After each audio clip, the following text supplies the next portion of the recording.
Hello, I am Lillian Agbeegbe. I'm coming to you from Early Lenses today. What is Early Lenses? No prizes for guessing. It just means that that's me coming to you from my own perspective.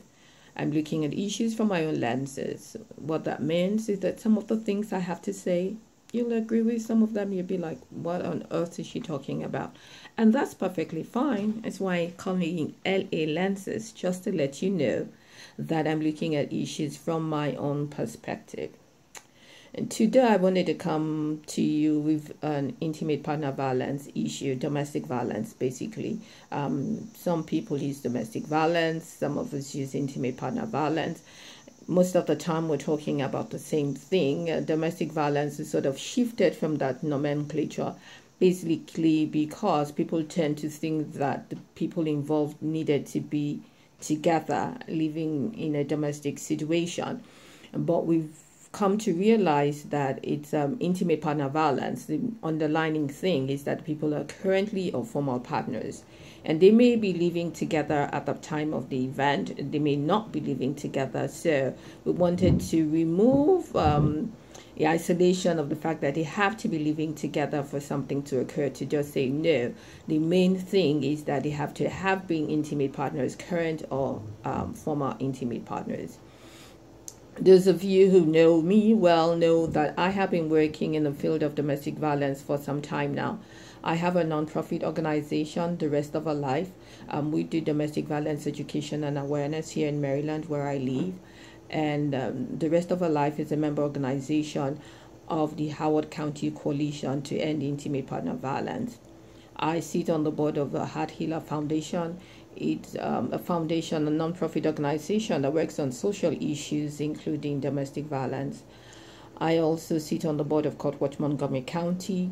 We're working on, we have volunteers that go into court, monitor court proceedings, and we've been able to issue reports that have brought about some changes in the legal system here in Maryland. Courtesy of Court Watch Montgomery County, Maryland, we're actually going to have our first safe exchange center in Montgomery County. We didn't have one previously, but now the county executives have voted to have an exchange center in the county. I'm a member of the Maryland Network Against Domestic Violence, and that just means that I'm sort of involved in domestic violence here in Maryland.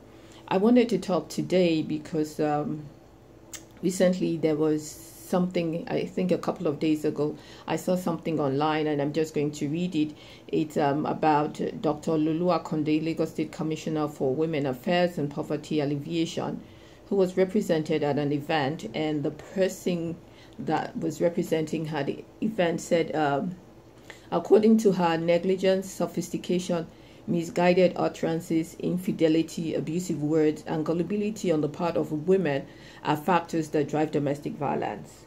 There's a quotation that says, no longer news that many women have lost their lives through domestic violence. The more we try to put the blame on the men folk, the more we will continue to turn blind eyes to the fact that many women are the cause of domestic violence we see today. This is because we fail to understand some important aspects of how most men are wired. Some women also cause violence by using abusive words and misguided utterances that can provoke the man. This, of course, is not a good thing for anybody to say, let alone somebody who's a government official, because you expect that they have the level of education to be able to set people straight. I come to domestic violence primarily from a public health perspective because I am a public health practitioner. And what is public health? I wanted to share what the American Public Health Association has to say about public health. And basically it says that public health promotes and protects the health of people and the communities where they live, learn, work, and play. And so, unlike medical doctors who wait for you to be sick, come into the hospital, you tell them what's wrong with you, and they help you address those issues, public health practitioners sort of go out to where people are and look at issues that are going on and say, what can we do to make you healthy? What can we do to prevent you from getting sick? What can we do to make sure that you maintain health when you get healthy? And one of the things that we do not do in public health is blame the victim. And so we have people, for instance, that are overweight, and we just don't say, oh, well, it's your choice. You have a choice. you're not eating right, you're not exercising well, that's why you're overweight, so that's your lot in life, go deal with it. Except that when we leave people to go deal with it on their own, we end up having people who come very sick, who come into the hospitals, use a lot of resources that we can use for other issues to address their health conditions because of their weight. And in the long run, we all suffer as a society because people in the society are not pulling their weight as best as they can. And so what we do at Public Health Practitioners is look and say, what can we do to make sure that people are not overweight? What is within us as policymakers, as educationists, as advocates? What can we do to make sure people are not overweight? So in some communities, we found out, for instance, that people are overweight because they eat junk food. Why do they eat junk food? There are no healthy food options available to them. So you find farmers markets springing up in some of these areas so that people can have the opportunity to eat healthy food. We find that people stay indoors and don't go out when their neighborhood are not safe, or when there are no street lights, when there's no park for people to go out and play. And inactivity can help them keep their weight. And so some communities have invested in improving their sidewalks, putting out street lightnings, putting out parks in the neighborhood, things to encourage people to be active. And so we don't just say, oh, it's your fault, you're not doing anything to do to make yourself active. We look at the things that are predisposing you to these practices. And I say that to give a sort of platform about why we don't blame people. You don't come out and say, oh, it's because you are saying things that are not right. That's why you're being abused by a partner. Intimate partner violence, domestic violence, is a public health issue. And the best way to address it is to look at the factors that predispose people to be abusers, that predispose people to stay victims and not seek for help and not take advantage. Sometimes people have resources in their community and do not take advantage of those resources that they have in the community.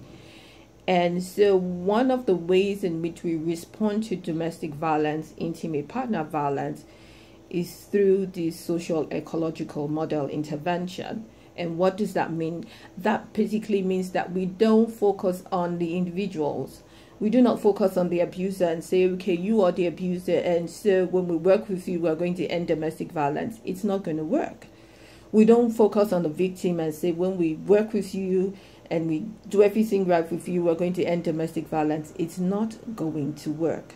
We have to address it at multiple levels. And in addressing it at multiple levels, we work with the individuals, certainly, but we also work with government, we also work with faith communities, and we also work with our society.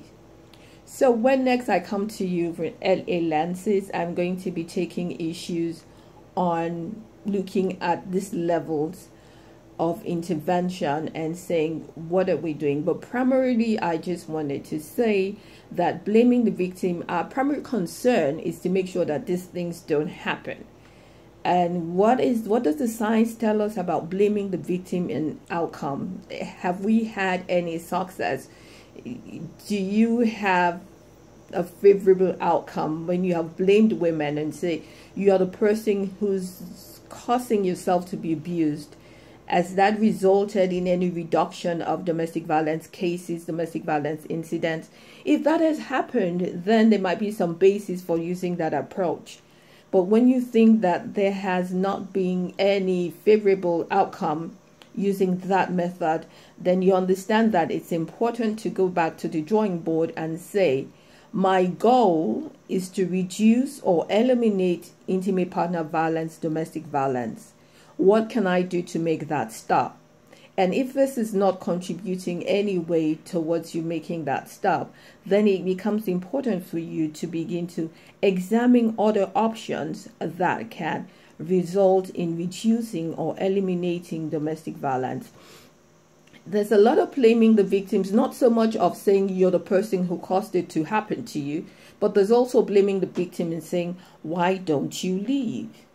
that in itself is not looking the full context of things, because when we look at the environment in which people live in, then that becomes a factor. It's just like the example that I said.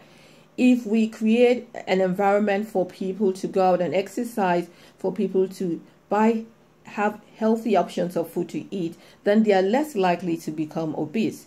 If we create an environment that is less hostile to women who live abusive relationships or who live marriages, they don't call them abusive relationships, they just say that they're in a marriage or they're in a relationship that they're supposed to stay in at all cost.